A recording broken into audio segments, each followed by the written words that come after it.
দশম অধ্যায় ভগবতের 10 লক্ষণ। শ্রী সুখদেব বললেন, হে রাজন, এই ভগবত পুরাণে স্বর্গ, বিস্বর্গ, স্থান, পোষণ, উঠতি, মনন্থন, ঈশানুকথা, নিরোধ ও মুক্তি ও আশ্রয়, এই 10 বিষয়ের বর্ণনা আছে। এই 10 বিষয়ের মধ্যে দশম আশ্রয় তত্ত্বটি ঠিক অর্থাৎ নিঃসংশয় রূপে জানার জন্য কোথাও প্রতিশ্রুতি দ্বারা ও কোথাও তাৎপর্য দ্বারা অর্থাৎ ভগবার্থের দ্বারা, আবার কোথাও দুয়ের সামঞ্জস্য দ্বারা মহাত্মাগণ অন্য 9টি বিষয়কে অত্যন্ত সুগম রীতিতে বর্ণনা করেছেন। ঈশ্বরের প্রেরণায় গুণত্রয়ের মধ্যে আলোড়ন উত্থিত হয়ে তাদের রূপান্তর প্রাপ্তি হলে আকাশাদি পঞ্চভূত শব্দাদি পঞ্চাক্ত ইন্দ্রিয় অহংকার এবং মনন্তরের উৎপত্তি হয়। এটিকে বলা হয় স্বর্গ। সেই বিরাট পুরুষ থেকে জাত ব্রহ্মার দ্বারা চরাচর বিশ্বের যে সৃষ্টি রচনা হয় তার নাম বিসর্গ। দুষ্ট দমনের দ্বারা জীব লোকের মর্যাদা রক্ষার নিমিত্ত ভগবান বিষ্ণু যে উৎকর্ষ তার নাম স্থান। নিজের দ্বারা সুরক্ষিত সৃষ্টির মধ্যে ভক্তদের প্রতি তার যে অনুগ্রহ তার নাম পোষণ। মনন্তরে অধিপতিগণ ভগবত ভক্তি প্রজাপালন রূপ যে সমস্ত বিশুদ্ধ ধর্মকর্মের অনুষ্ঠান করে তাকে বলা হয় মনন্তর। জীবের যে বাসনা তাকে কর্মে পবিত্র করে কর্মফল জনিত বন্ধন জালে আটকে ফেলা তার নাম উঠতি। শ্রীহরির অবতার চরিত্র এবং তার অনুবর্তী মহাত্মাগণের নানাবিধ উপাখ্যানযুক্ত ইতিহাসপূর্ণ কথার নাম ঈশ কথা। ভগবানের যোগ নিদ্রা অবস্থায় শয়নকালে জীবের নিজ উপাধি সহিত তার মধ্যে যে লয় তার নাম নিরোধ। অজ্ঞান কল্পিত কর্তৃক ভুক্ত ইত্যাদি অনাত্ম ভাব পরিত্যাগ করে নিজের স্বরূপ পরমাত্মার সাক্ষাৎকারের নাম মুক্তি। হে মহারাজ, এই চরাচর বিশ্বের উৎপত্তি লয় যে তত্ত্বের দ্বারা উপলব্ধ হয় সেই পরব্রহ্মই আশ্রয়। শাস্ত্র তাকে পরমাত্মা বলা হয়। চক্ষুরাদি ইন্দ্রাদিভিমানী দ্রষ্টা যে জীব তিনি ইন্দ্রাদির অধিষ্ঠাত্রী দেবতা সূর্য ইত্যাদি রূপেও বর্তমান এবং নেত্রলোক যুক্ত দৃশ্য স্থূল দেহাতীত উক্ত দুটির মধ্যে ভেদের কারণ। এই তিনের মধ্যে একের অভাবে অন্য দুয়ের উপলব্ধি হয় না। অতএব তিনি এই তিনকে জানেন। সেই পরমাত্মাই সকলের অধিষ্ঠান আশ্রয় তত্ত্ব। তার আশ্রয় তিনি স্বয়ং, অন্য কেউ নয়। অধিভৌতিক দেহ ছাড়া আধ্যাত্মিক চক্ষুরাদি করণসমূহ কার্যকারী হয় না। আবার আধ্যাত্মিক করণসমূহ ছাড়া তদাধিষ্ঠাতা দেবগণ ছাড়াও করণাদি প্রবর্তিত হয় না। কারণবর্গ ছাড়া অধিবৈতিক দেহের উপলব্ধি হয় না। এইভাবে যখন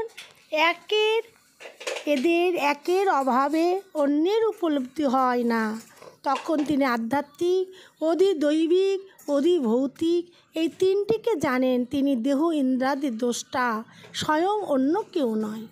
পূর্বোক্ত বিরাট পুরুষ যখন ব্রহ্ম নিহিত অণ্ডকে ভেদ করে নির্গত হন তখন তিনি নিজের বাসস্থানের সন্ধান করতে করতে শুদ্ধ সংকল্প পুরুষ হাওয়াতে অনন্ত পবিত্র জল সৃষ্টি করলেন। বিরাট পুরুষরূপ নর থেকে উৎপন্ন বলে সেই জলের নাম হলো নার।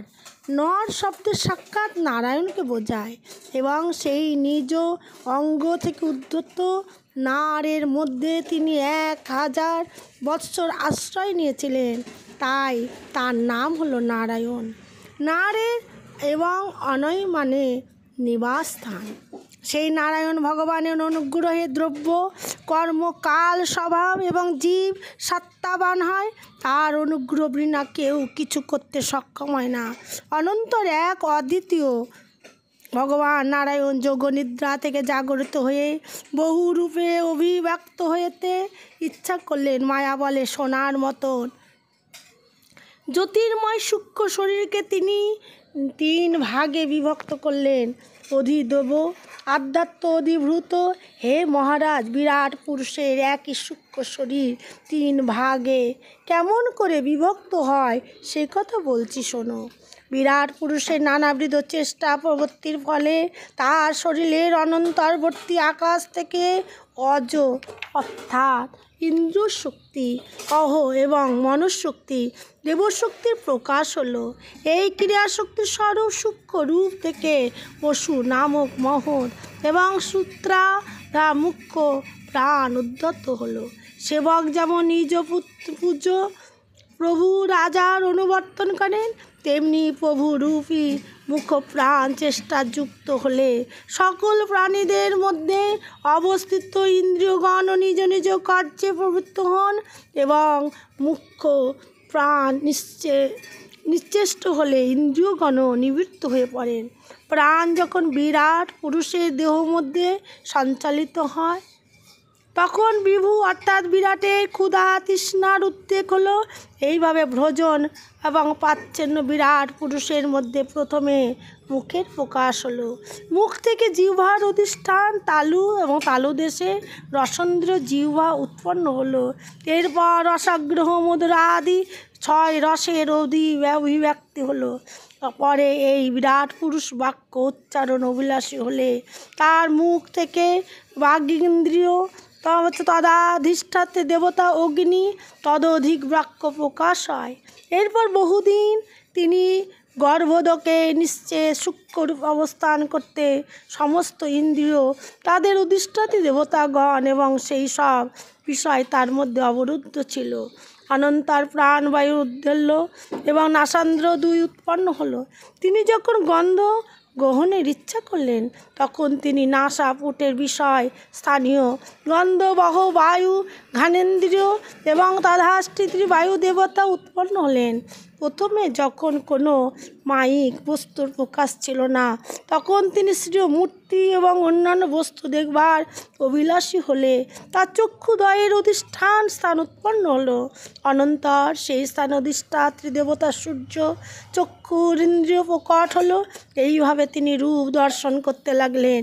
বেদ বাক্য দ্বারা ঋষিবৃন্দ সেই বিরাট পুরুষকে তার মহিমা শব্দ দ্বারা বোঝাতে চাইলেন, তিনি তা শুনতে চাইলেন। সেই অভিলাষ বশেই তার 2 কর্ণবিহর তাদের অধিষ্ঠাত্রী দেবতা দিকসমূহ সমন্দ্রীয় এবং উদ্ভব হলো। তার থেকে শব্দের বিগ্রহ হয়ে থাকে।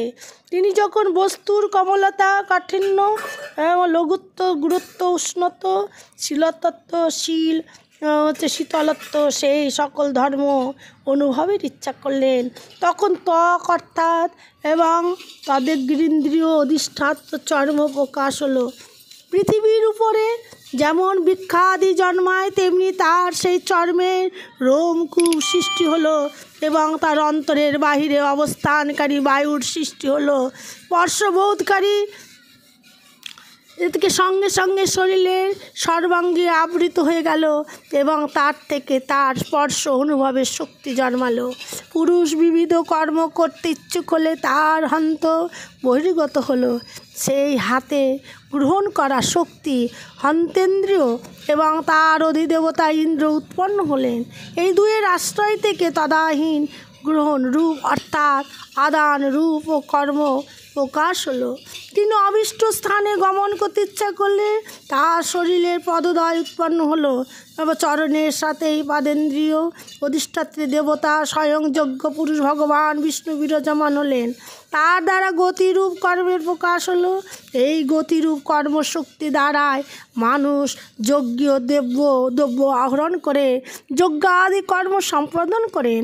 সন্তান উৎপাদনের জন্য রতি, তাহার ফলে পুত্রাদি দ্বারা স্বর্গাদি লোক এবং লাভেচ্ছু বিরাট পুরুষের শরীরের মধ্যে শিশুন্য উৎপন্ন হলো। তার মধ্যে উপেন্দ্রিয় তথা অধিষ্ঠাত্রী দেবতা প্রজাপতির উৎপত্তি হলো। অনন্তর উভয়ের বিষয় কাম ও সুখ উৎপন্ন হলো।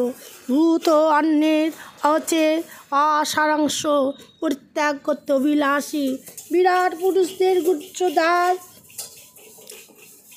উৎপন্ন হলো।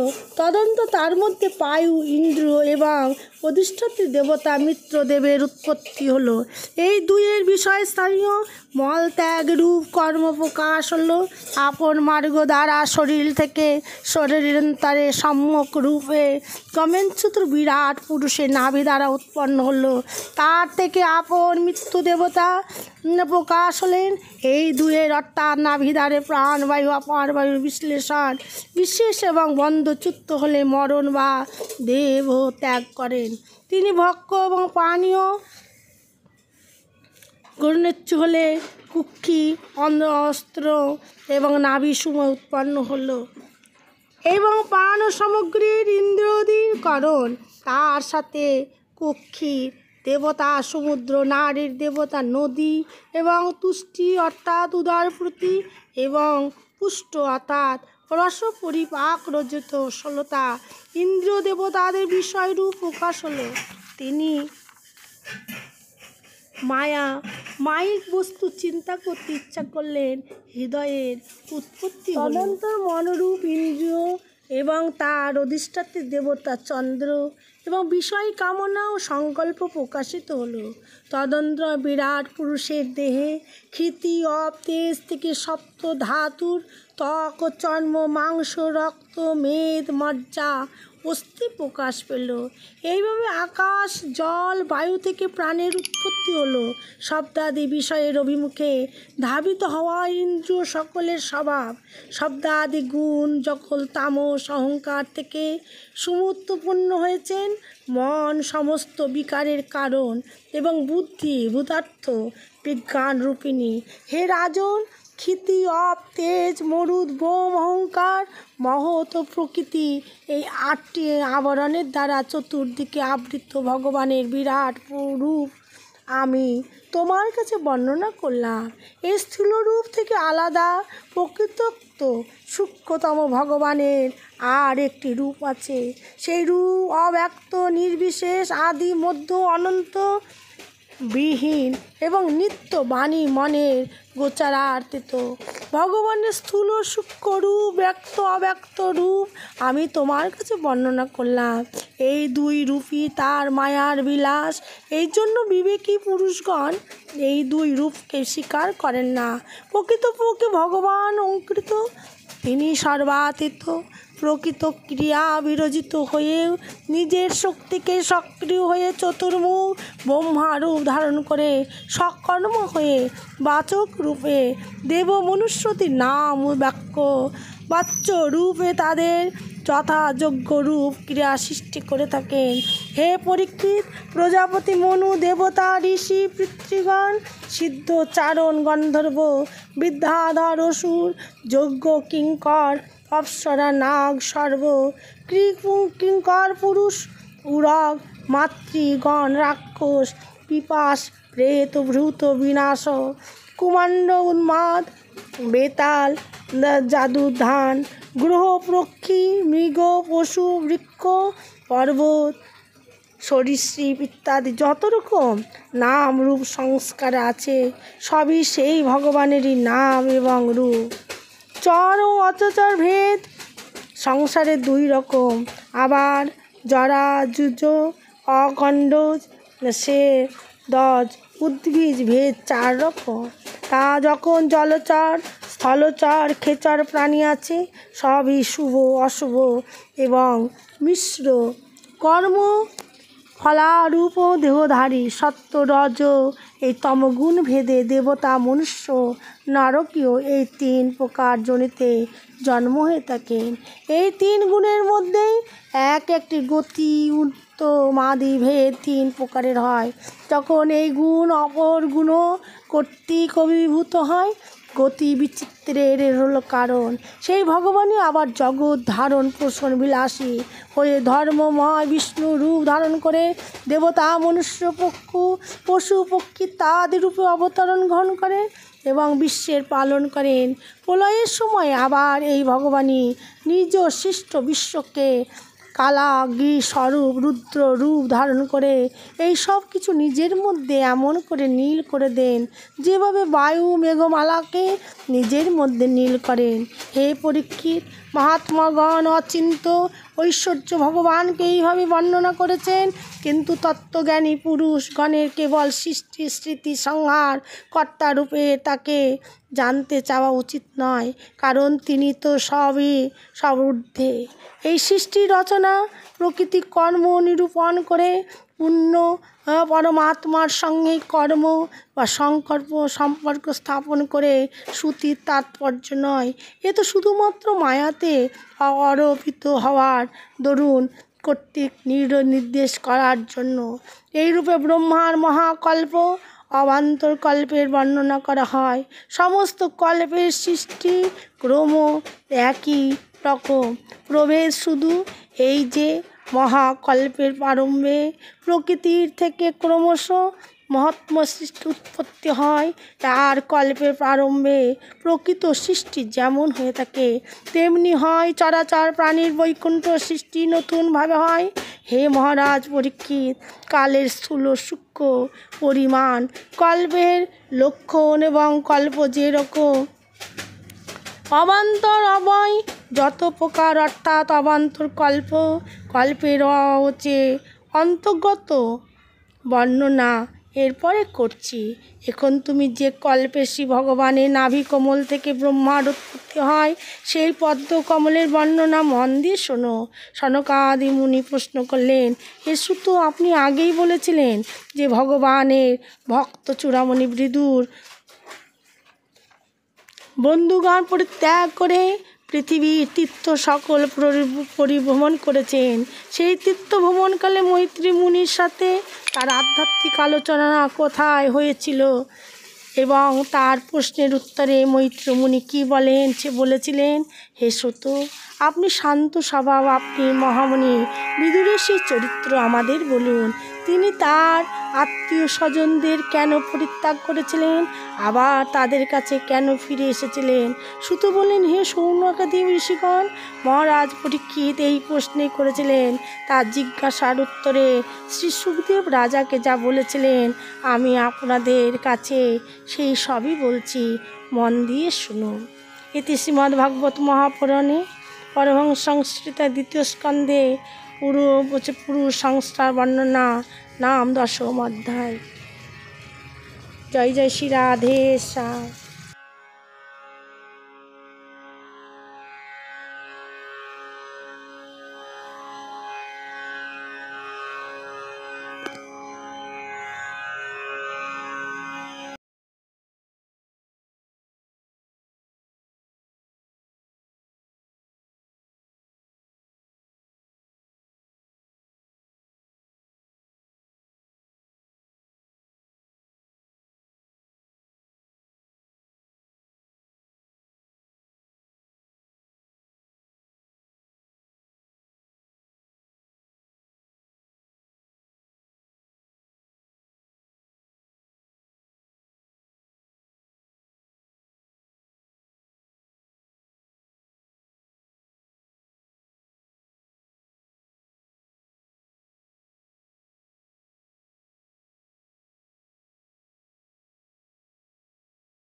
চানুরাদি মল্ল কুবলয়া পীর হাতি কংস কাল যবন ভৌমাসুর মিথ্যা বাসুদেব শাল্য দ্বিবৃধ বানর বল্লবল দন্তচক্র রাজা নগ্নাজিতের সাতটি বৃষ সরাসুর বিদুরথ এবং রুক্মিণী প্রভৃতি কম্বরজ মৎস্যা কুরু কৈকয় এবং সংসৃজন প্রভৃতি দেশের যুদ্ধ মর্দনীপতিগণ ধনুর্ধারী বীরগণ সকলকে স্বয়ং ভগবানই বলরাম ভীম এবং অর্জুন ইত্যাদি ছদ্মনামে নিধন করে বৈকুণ্ঠে প্রেরণ করবেন। কাল প্রভাবে মানুষের আয়ু অল্প হয়ে বৃদ্ধি স্থূল হবে, আর যখন কেউ ভগবানের আত্মরূপ বেদরাশি শিখতেও পারবে না, হৃদয় সঙ্গম করতে পারবে না, এই বিবেচনা করে শ্রী ভগবান সত্যবতীর গর্ভে ব্যাসরূপে প্রকট হয়ে যুগের প্রয়োজনে অনুসারে বেদ রূপ বৃক্ষকে শাখা প্রশাখা রূপে বিভাগ করবেন। দেবশক্র অসুরগণ বেদোক্ত সাধন বলে ময় নামক দানব কর্তৃক রচিত অলক্ষ্য গতি বিবিধ পুরীর সাহায্যে লোক সকলের বিনাশ করতে থাকলে শ্রী ভগবান তাদের ভূরি মধ্যভ্রমকারী লোভনীয়দের বেশ ধারণ করে বৃদ্ধ রূপে অবতীর্ণ হয়ে নানাবিধ উপকর্ম প্রচার করবেন। কলিযুগের অন্তে যখন ধার্মিক ব্যক্তিদের বাড়িতে হরিকথা আলোচনা বিঘ্ন ঘটবে, ব্রাহ্মণ ক্ষত্রিয় বৈশ্যগণ শাস্ত্র চার ভ্রষ্ট হবে, তখন শূদ্রগণ রাজা হবে এবং সাহা শ্রোধা জট প্রভৃতি মন্ত্র উচ্চারিত হবে না। দেবতা পিতৃগণের যজ্ঞসাধ্যের কথা